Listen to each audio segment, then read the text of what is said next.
Hey everyone, it's Mara and it's Wednesday and it's Sharing Wellness Promoting Health Wednesday, and today I'm going to go through gut health and an overview of it from our Healthy Habits programs. So the information I'm presenting is for educational purposes. If you have any medical conditions or concerns, it's always best to contact your own healthcare provider. So gut health is a big thing, and it's really come to attention the last couple of years. So how would you rate your own gut health? So while I'm talking about this, I want you to think about if you have any of these symptoms. If you're gassy or bloated or suffer with indigestion or heartburn, constipation, leaky gut, chronic pain, or any type of chronic disease, you may have an issue with your gut. Some facts about our gut is it's actually considered our second brain. It has an enteric nervous system which contains hundreds of millions of neurons which affect our mood and our overall well-being. It also houses 70 to 80% of our immune system.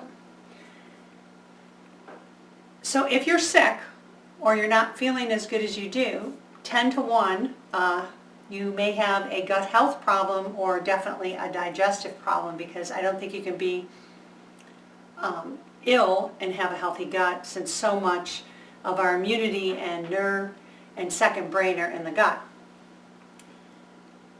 Plus, digestion, the process of it, takes a lot of energy by our body. And when our body has more important things to do, like fight off an infection, manage stress, it shifts its priorities. When I was really at my worst with the RSD CRPS, I definitely could tell that my body took more priority on other things than my digestion. I had a lot more gas, bloating, stomach problems, diarrhea, nausea, all that kind of stuff. So in natural health, we always say that we are what we eat. Let food be thy medicine and thy medicine be thy food, from Hippocrates. But it's more than just what we eat. Our body has to turn what we eat into energy that it can use. So we're what we eat, how our body breaks it down and assimilates it, and we're also what's left that we don't properly eliminate. And that could be external toxins, poor digestion, so food that's hanging out too long. So you want to keep in mind that our body gets energy from the food we eat, and it turns the food we eat into the energy it can use. That's really important. So digestion actually begins when we chew our food, and once we swallow our food, it goes into the stomach, and then the stomach uses its digestive juices, mostly acids, to break it down into chyme. And then the stomach's acid environment helps to get rid of bacteria in the food, and then breaks down the food. And after the stomach, the food goes to the beginning of the small intestines, and enzymes from the pancreas and liver kick in to further digest the fat, carbs, and proteins. And then if the liver produces extra bile to digest the fats, it's sent to the gallbladder for storage for later use. So everything that comes into our body goes through the liver. And our liver has a huge job. It's responsible for helping to break down nutrients, storing and creating certain nutrients, and is big on detoxification. So as the digestion process continues throughout the small intestines, our nutrients become ready to absorb. And the small intestines absorbs most of the nutrients from the food and sends it to the circulatory and lymphatic system throughout the body. What we don't use, it goes to the liver. And what it can't use is sent to the large intestines to be eliminated. So step 1 to better digestion is to eat good food and chew it thoroughly. Supplement with probiotics and digestive enzymes if needed. So it's really important to eat good food, like we discussed earlier, and chew your food.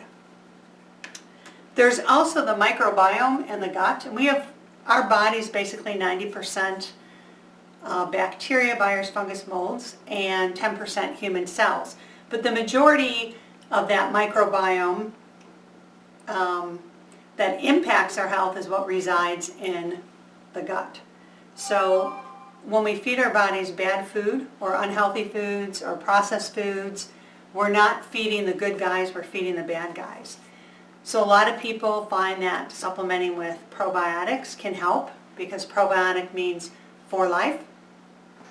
And These good, healthy bacteria protect our digestive system from the unhealthy ones. And they're very important for our immune system, for nutrient absorption, and for our overall health and vitality. And studies are always coming out on the different probiotics and the benefits that they're giving. So an improper microbiome has been found in correlation to many chronic diseases, chronic pain, obesity, and that's why it's important to supplement with a good probiotic or eat foods that are naturally high in probiotic on a regular basis. And that would be foods like yogurt, kefir, sauerkraut, kimchi, soft cheeses, tempeh, kombucha tea, or Bragg's apple cider vinegar. Also, enzymes are needed to digest our foods. In fact, enzymes are needed for any chemical reactions that occur in life, and they're very crucial for our health as well as our digestion. Enzymes are the catalyst of making things happen or bringing about a biochemical reaction. So science is now learning and leaning to the belief that instead of being sick, causing our enzyme levels to get low, maybe we're sick because our enzyme levels are low because they're so impactful with our health. So Dr. Edward Howell says that we need enzymes because when we cook our food, it kills enzymes in our food. The heat destroys them. And even though we may have the nutrients from the food, we need the workers, the enzymes, to process them and break them down so we can use them. And Dr. Howell and a lot of people say that we only have a limited amount of enzymes. It's not like we really make them. There are some in some of the foods we eat. But our pancreases can become overburdened with enzyme production. The other side of digestion is elimination and how well we're eliminating. I don't know about you, but babies and animals tend to, eat and eliminate. But we tend not to do that. We get busy and we don't take a break.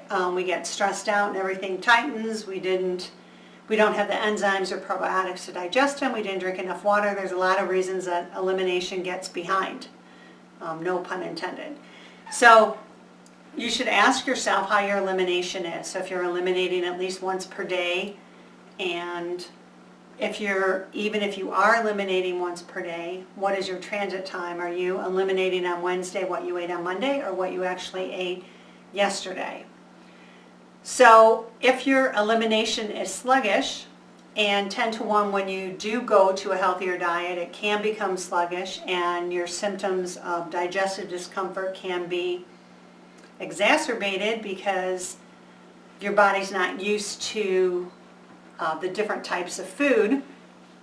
But if you're curious on what your transit time is, you can always swallow sesame seeds or corn or beets and see when you notice them the next day.